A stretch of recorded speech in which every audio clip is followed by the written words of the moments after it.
People, Deluded, I'm back again. Thank you very much for tuning in each and every time. As usual, you know it's appreciated, and you know I'm appreciative on all your support you give me. Now, we play West Ham. Admittedly, no disrespect to West Ham. I'm thinking of West Ham. We can only deal with the game in front, but as you lot know, we've got Liverpool next week. Why that's of relevance? They've announced Thiago. It sure must be nice to sign a central midfielder, to need a creative midfielder or someone that can build from the back, or, you know, be someone who can pass forward in midfield, and actually sign one. It's crazy, man. I wish Arsenal could do the same. Please bring Auer in. Please bring in Partey. Please get, if you cannot get either or, please have B, C and D targets in mind with the same profile. Now, Arteta speaking in his press conference, obviously in relation to the West Ham game. I won't bore you with the Aubameyang stuff because it's been and gone, but he spoke about, you know, Aubameyang's working hard after training, spoke about what it means for him to sign a new deal, the fact of he signing a new deal, and I can't remember what he actually said, but it's interesting how he kind of gave off the impression that he was pessimistic in relation to Aubameyang signing a new deal initially. Fortunately, that changed to optimism and we kept him. He also spoke about, obviously, Aubameyang had interest from other clubs, but, you know, he didn't go into specifics, and he shouldn't because it's irrelevant now. Aubameyang's committed his future. As we know, we need to bring in players and people, but we do hear a lot about selling. We need to sell before we can buy, and he was pressed on that in the press conference. He said, "We are trying all the time to adjust the squad in the most efficient way. It is clear at the moment that it has to go both ways, and in order to achieve that, we still have some time, but we are pretty clear on what we're trying to do." So clearly some players need to be moved on, some players need to be brought in. We seem to need to move players on because we're in a bit of a double whammy. In the ideal world, I can't lie, I don't think we should sell Torreira and Guendouzi. Obviously Guendouzi's made his bed with the attitude, Torreira, tactical misfit, and it's a necessary evil. We should be looking to sell other players, you know, the Mustafis, the El Nenes, with respect to how Mustafi played when given his chance, and El Nene so far. But neither player, you know, beyond being a squad player, in isolation, they're not bad players. But when you've got a squad of mediocrity, you know, you can't really advance. If I'm any of them, I'm not going to lie. I know El Nene said he would want to leave and play football. I know Mustafi said he'll revisit his situation. But definitely in the cases of Socrates and Mustafi, I'm in no rush to leave this club in a COVID environment. If projects are put to me, I consider it. But you don't know, you know, Mustafi, El Nene, Kolasinac, all of these sort of names there that should be moved on. You know, they can't. We're in a double whammy. They're not going to bring in a decent amount of fees. They're on high wages, so it's tough to negotiate. And I really hope, I want to see some progress in that regards, because we knew for months that was going to be a big part of us. How we shift players on is going to impact things. You know, it's sad. It really is sad because, you know, we're in a double whammy that we can't really raise necessary funds. We're struggling to get these players in. If only there was a billionaire owner, he would invest in the club, invest his own pocket of money. Can't wait till he busts out, man. This club won't be a football club until that man leaves, which will be never. So Arsenal ain't gonna get anywhere, man. You know, beyond my love for Arteta and my hope for Arteta, you know, the mentality is not to be a winner from Stan Kroenke specifically. So it is what it is. He was asked on bringing in a new keeper as well, people. He said, obviously, with the departure of Emi, which is a big loss, and someone that I think we wish all the best to for what he has done for this club, as well as a person that he is, we have to replace him. We are looking in the market, and I think we will shortly in a position. We will shortly be in a position to announce a new signing. That's in relation to Rennerson, who allegedly has been at London Coley. So by the time I actually finish this vid, that probably would be officially confirmed. He was then pressed on how close it is, and he played coy. He said it could be hours, it could be days and whatnot. He then spoke on whether he'd bring in one or two keepers. He said, well, depending on what is going to happen with our third goalkeeping position as well, because we had some talks about that over the past few months, so the market is still open and things can change. And that's obviously with Matt Macey. I mean, Matt Macey's 25, 26. It's pretty cool being a third choice keeper at Arsenal. You know, you're playing with stars. I'm pretty sure the security staff must forget who you are and say you're a pedestrian trying to get in. But, you know, you're a respectable money professional footballer at Arsenal, which is a massive come up from where he was in Bristol Rovers, I believe. But he needs to go out and get football. He needs to go and play football. He's been starved of it. Go out and play there, and it seems like for that to happen, Arsenal and you have to divorce. I'm quite wary of letting Macey go, actually, because of the homegrown rule. You know, we need to have homegrown players. Now, of course, under 21s can be named, but ideally you want to be able to name an 8 with the people we've got. We've lost Martinez. I'm pretty sure Mustafi technically counts because of coming up through Everton. You'd obviously have Matt Macey if he does stay. Callum Chambers if he does stay. Rob Holding probably stays. Who else have you got? You got Maitland-Niles you can throw into that. Other than that, it's the usual suspects that might be underage but have to be named, sort of thing. He was pressed on whether on being linked with big names in midfield. He said, "Sorry, unfortunately, I cannot talk about players that are not at the club, but I appreciate the question." He was pressed on Mesut Ozil's potential involvement, which probably not going to happen. He said, "I think they've all been training really, really well, and the spirit at the training ground is great, and we are happy because everyone is pushing each other, so let's try to maintain that. Amen." He was then asked on assessing West Ham's threat. He said, "Always a threat. We have a good example of the game we played against them last March. It was really difficult. We managed to win the game, but we had a lot of problems. So we better be ready because after defeat, teams are always more dangerous." And they lost their first game of the season. He was then asked on Aubameyang signing a new deal and if it's going to be a boost for players. And he more or less said, "Yes, I won't read that." And he said, on the statement the deal gives to the rest of the game about Arsenal, he said, "I don't know. We made the decision because we believed he is best for our football club. We're not trying to set any statement, just trying to get the right decisions and the right people around us to be as successful as we can." Facts. He was asked on competition for places all over the field, which is beneficial for me. I want everyone fighting for their spots. He said, "Well, this is what we want to produce. Some days it's not easy for us managers to deal with when you only have one game a week. But it's great to see how the players are training, competing with each other. But it's important as well that whatever the decisions are, that they keep supporting each other and we are able to maintain a good but natural competition between them." He was then pressed on Williams' performances. He said, "I think he was great, he was decisive, and this is what we are looking for him to do in a consistent way. He's a player with tremendous quality and knows the league well, and we knew he wasn't going to need a lot of time to adapt to our way of playing." When asked on how he'll approach West Ham, he said, "Well, they have many strengths and some weaknesses, like we all have. I know David, the manager, really well, and I know what he will be trying to do tomorrow to hurt us as well. It'll be a tough game, and I'm expecting a difficult battle tomorrow." And it's mad, because it wasn't a former player under David Moyes. I'm sure they'll have a little bit of wine after the game and kick it up and stuff and talk football. But, he's never going to give away exactly, West Ham have 56 balls over the top, we're going to make sure they can't play it into that space. He's not going to give it away. He was then pressed again on Aubameyang if he can become a legend and whatnot, and he gave the reply you'd expect.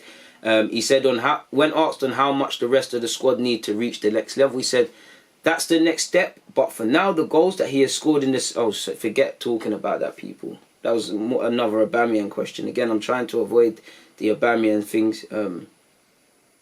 He was then, it's just pure Aubameyang. We've been and gone. He was asked on whether he's under pressure to let go of players he doesn't want because he can't move on players that he would prefer to let go. He says, "No, again, with all the players that we have here, we're going to try to get the best out of them. We're going to try to improve them as much as we can and create the right environment for them so that they are happy at the club, because I believe it is the most important thing for them to perform to the level that we want. After that, obviously in the market, there are things that we cannot control. There are things that we can control, and let's try to manage in the best possible way." He was then asked on Leno. He said, "Well, there's been many challenges since I joined the club.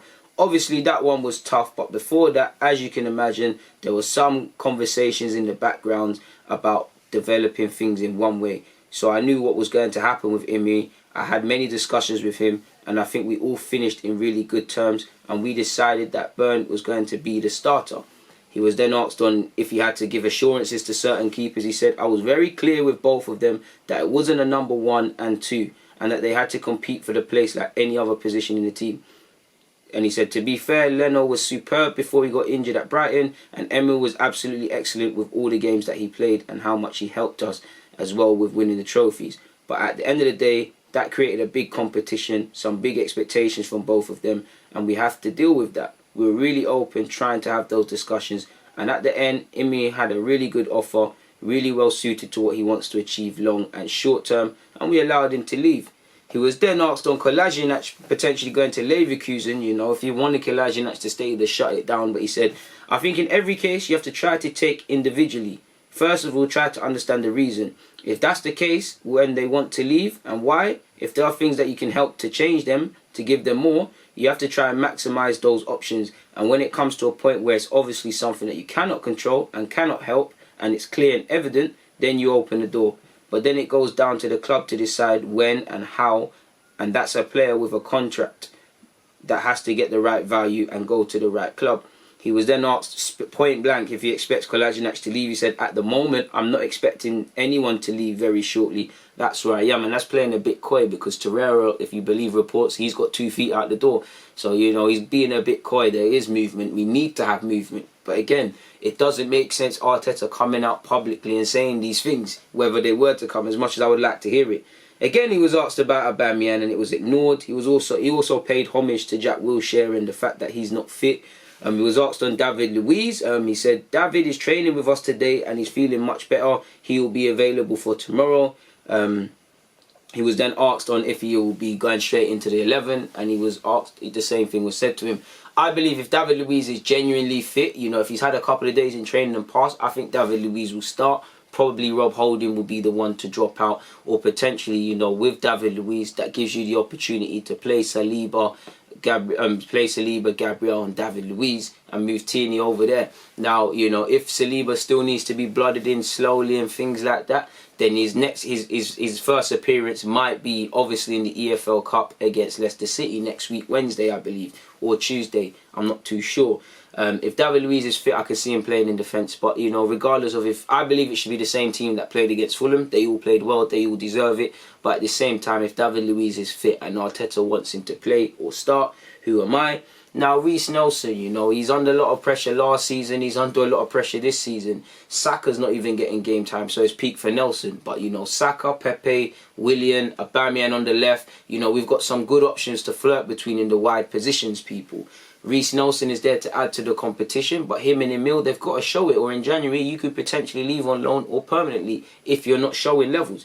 And he said on whether Reece Nelson will go out on loan, he said, I think they all realise the competition we have in forward positions. I've already spoken with Reece about it, and I really like the way he's training. I think we both agree about how much he's improved in the last few months, and he's going to carry on pushing himself and the rest of the team. He needs to be ready, because in football, unfortunately or fortunately, things don't take 3 months to change. It can take 3 minutes, and you have to be ready when your opportunity comes. So what does that tell you? That tells you he's clearly sat to him and said, Reece, you know, I believe in you. I started you against Liverpool and Chelsea. I think you're levels. But at the end of the day, I'm not your academy manager. I'm not here to cater to Reece Nelson. There's 25, 26 man fighting for a spot relatively. You got to show you're hungry. You've got to show to me in training every day you want it. When I throw you an opportunity, when I'm thinking of my post-match review, Reece Nelson is the first name I'm thinking of, like Saka, in a healthy way. You know, Saka weren't going out there to be selfish, but you couldn't talk about Arsenal and not mention Saka's performances, or not talk about who's been the most consistent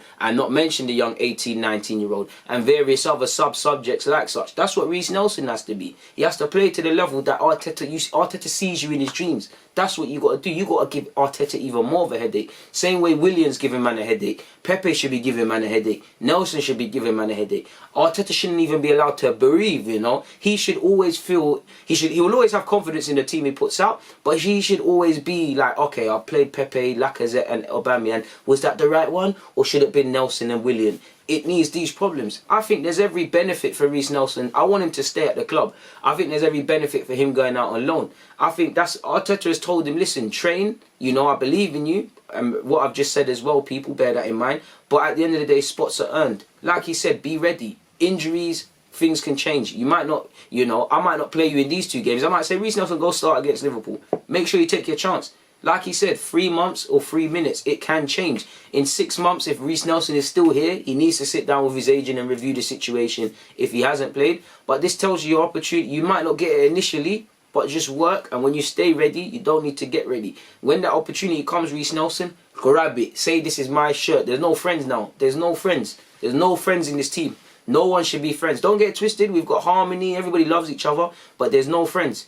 There's no... Once training starts, Reece Nelson, you should be saying F Willian, F Pepe, F Saka. Them man there are not touching me. This is my spot. Arteta, when he's thinking of right wing, he's not thinking of no one but me. And when everybody's fighting like that, then you have a better team, you know. If I'm Arsenal, listen, if I'm an Arsenal central midfielder, that's how you got to play, you know. Joe Willock, do you want to play next season, or do you want to be a part of this little coming off the bench thing and all these things, or do you want to advance yourself? Because you're another one that could go out on loan. Take your opportunities, young players, when you get them, because they're not going to be here forever. And he also said on whether Reece Nelson needs to be playing regularly to really progress. Of course he does. And he said, I think if you ask any of those 27 players if they need to play, they will all say, yes, of course, I need to play regularly and I need minutes. But at the moment, it's just not possible playing one game a week. And with this rule, just being able to have 18 players, it's very difficult to give everyone the same minutes. Impossible. And it's true, you're playing once a week. You can only name a certain amount of subs.